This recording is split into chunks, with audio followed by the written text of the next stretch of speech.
Japan Travel Update. Moving to Japan. Whether you're moving there permanently or just paying a visit, you're in for a shock. So if you prepare well and know what to expect before you move, the start of your life in Japan will be a lot easier. Any Westerner's mind will be amazed by Japanese culture. It's a wonderful, bizarre blend of the very old and the ultra new. You're wandering between ancient temples and cherry blossom trees one day and sitting on a talking toilet the next. Hello and welcome to our channel. Today, we'll talk about the important things to know before moving to Japan. Be sure to like and subscribe to the channel for more videos like this. So let's get going. It's super safe. People just aren't that interested in crime over there. Perhaps the annual cherry blossom just soothes the hell out of everyone.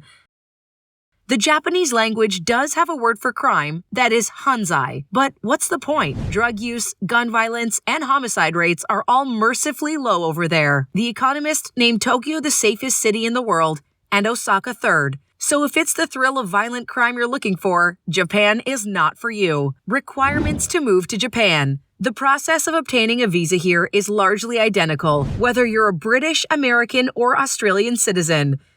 So as for the legal requirements, you are required to present your passport, a photograph, your visa application form, a certificate of eligibility, both original and a copy. A certificate of eligibility is a certified letter from a Japanese person that guarantees to support you financially for the duration of your stay in Japan. It's usually from an employer or an educational institution if you're coming for studies. School systems in Japan. If you're relocating to Japan with children, it's essential that you know the Japanese educational system. Both public and private institutions often have high educational standards. Compulsory education comprises 6 years in elementary school and 3 years in junior high. If you attend a public school, those fees are waived. Tuition fees for public high schools are depending on parents' income and are significantly lower than tuition fees for private schools. There are public, private, and foreign schools to select from, each with its own set of advantages and disadvantages. Cost of living in Japan. The cost of living in Japan is very high, so much so that it's ranked as one of the highest in the world.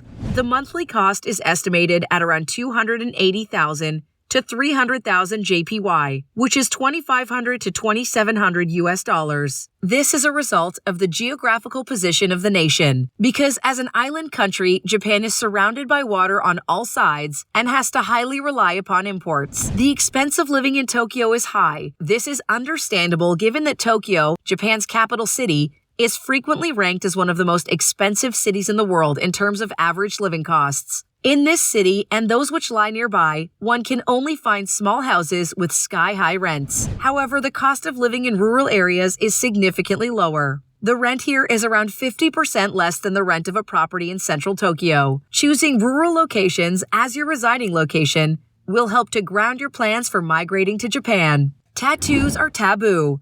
Do you think your tattoos are attractive? Well, Japan does not. If you've permanently tattooed your body with ink, you've ruined a gift from your parents. That's the traditional Japanese way of thinking. They value their elders, and a big inky flower going up your left forearm is not the way to do it. Karaoke is life. Consider a hotel where every room features a karaoke machine. These rooms are known as karaoke boxes, and they can be found all around Japan. Enter a karaoke bar, tell them how many people you have and how long you want to sing, and they'll take you to your room. You can dress up, adjust the lighting, and order drinks over the phone. For those who dislike singing, some rooms have a box comprising simple instruments such as a tambourine or maracas. When it's their turn to sing, they can say, "No, it's okay. I'll just play the maracas." These karaoke clubs can get rather ridiculous, ranging from colossal 100-person rooms to singing in a hot tub.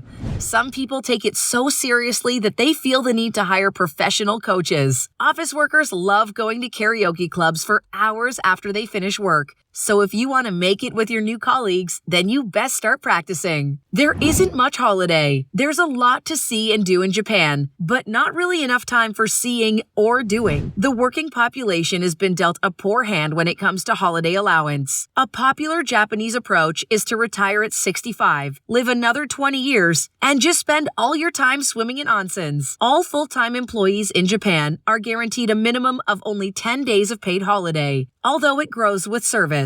On top of this, an Ipsos global poll found that just 35% of Japanese workers are using up their full holiday allowance. There are actually 16 days of public holiday, but this comes with the added issue that everyone is on holiday at the same time. This means higher prices and bigger crowds in the nicest places. In the 1970s, Japan even felt the need to create the word karoshi, meaning death from overwork, which is still a huge problem today. A nursing care business in Tokyo called Saint Works actually makes all its employees wear purple capes that display the time that their shift ends, just so they don't forget to clock out. In Japan, people go hard, but they forget to go home. Animal cafes.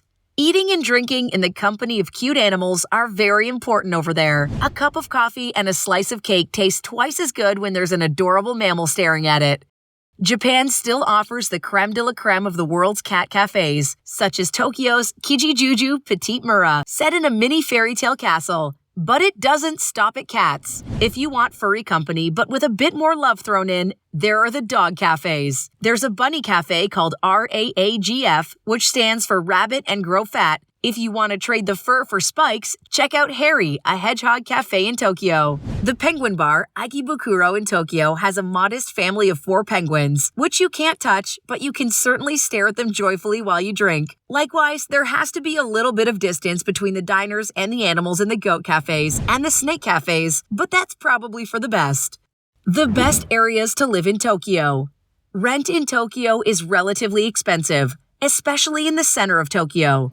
If you want to find an apartment at a lower cost, try to find a place in the north or west area of Tokyo. Tokyo consists of 62 cities that include 23 special wards. These special wards are what you'd picture as Tokyo, such as Shibuya and Shinjuku, and if you can avoid the popular wards, the rent is relatively cheap. Among the 23 special wards, you can find cheaper apartments in Katsushika Ward, Edogawa Ward, Adachi Ward, and Kita Ward, which cost 58,000 to 70,000 yen per month for a one-room. Outside of the 23 wards, Chofu City, Machida City, and Tachikawa City are easily accessible to the central Tokyo, but you can still find cheaper apartments costing around 52,000 to 56,000 yen per month for a one-room.